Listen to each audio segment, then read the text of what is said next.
Lapit na kaming mananghalian, kaya naman naisipan ko ng magluto. Kinuha ko na nga yung bawang at sibuyas at sinimulan ko na ring hiwain. After noon, kumuha nga ako ng kamatis at hiniwa-hiwa ko na rin siya. Kinuha ko na nga rin yung baboy sa rep at hiniwa ko to sa hindi maliliit na hiwa. After nga no, nagpunta na ako dito sa munggo na binabad ko kagabi tapos pinakuluan ko kanina. Tapos ayun, pinatay ko na yung apoy dahil ganyan na yung itsura niya. Nagsimula na rin nga ako mag-isa ng bawang, sibuyas at kamatis. Nintay ko lang na maging ganito yung itsura niya tapos nilagay ko na yung baboy. Yung lulutuin ko ngayon at gusto kasi nung mga kasama ko dito sa bahay, malalaki yung baboy. Kaya ayan tuloy parang adobo yung lulutuin ko.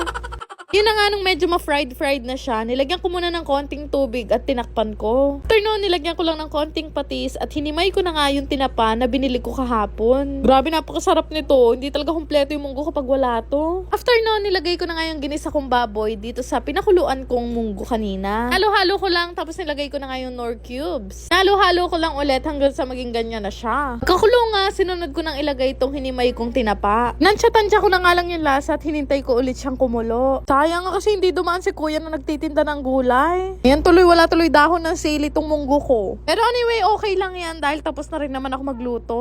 Ganito rin ba kayo magluto ng munggo? Siyempre hindi kumpleto ang sarap ng munggo kapag walang kasamang pritong isda. Kaya naman nagprito na ako at pagkaprito lumabas na agad ako para makakain na. Kumuha nga ako ng sausawan na may kasamang sili. Alam nyo ba, nagmamadali na nga ako mag-video nito kasi gutom na talaga ako. Ito kasi sa amin, tuwing Friday, madalas ganito yung ulam namin.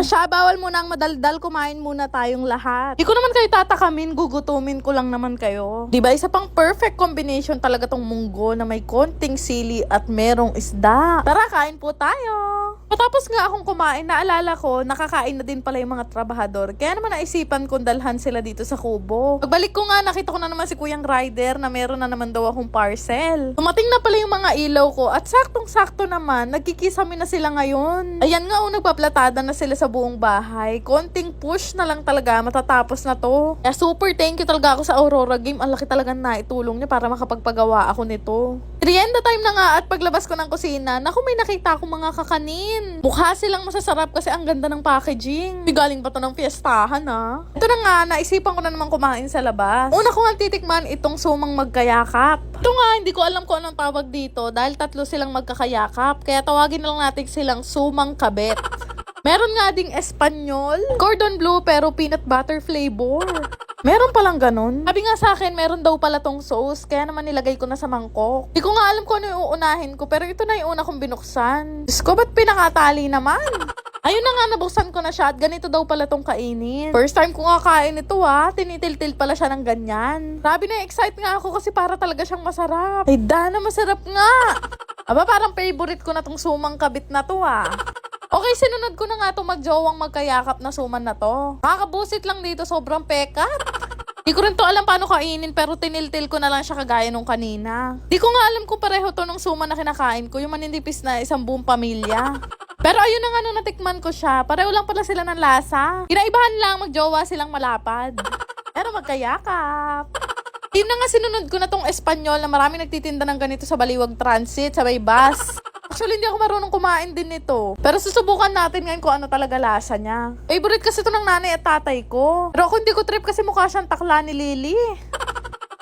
Gusto niyo rin bang kumita habang naglalaro? Download niyo na rin tong Aurora Game. Click niyo lang yung register para makagawa kayo ng account. Lagay ang mobile number, mag-create ng password at yung OTP na marireceive nyo. Ganun lang kadali gumawa ng account at pwedeng-pwede na kayong mag-cash in para makapaglaro. Napakadali lang din naman mag-cash in. Ilalagay niyo lang naman ang inyong GCash account name, GCash number at yung login password. Napakadaming laro na pwede mong pagpilian dito. May Guess Size, Toss Coin at Benson WD. Pero isa sa mga madalas ko talagang laruin itong color game. Bukod sa madali ang mechanics nito, mabilis lang din kumita dito. Para ka lang kasi naglalaro sa perya pero ang kinaganda dito, hindi mo na kailangan lumabas. Grabe guys, sobrang dali manalo dito sa Aurora Game. Isa sa pinakamadaling laro pa dito ay itong Dragon and Tiger. Ito lang naman din kasi yung pagpipilian mo dito. Mimili ka lang naman kung Dragon, Tiger, or Tie. Sarap nga tumaya dito kasi ang laki ng napapanalunan. Tipin nyo, sa isang taya, minsan nananalo talaga ako ng kulang 2,000. Kapag ka nga nananalo na ako ng malaki, syempre nagka-cash out na ako. Yung kinashin ko nga kanina na 100 pesos, napalaki ko siya ng 10,000. Sobrang dali lang din naman mag-cash out. Lalagay mo lang naman yung GCash information mo at wag mong kakalimutan na ilagay yung login password mo. Di ba ganun lang kadali manalo dito sa Aurora Game? Kaya naman subukan nyo na rin itong laruin gamit ang link na makikita nyo sa comment section. Yun lang naman. Salamat!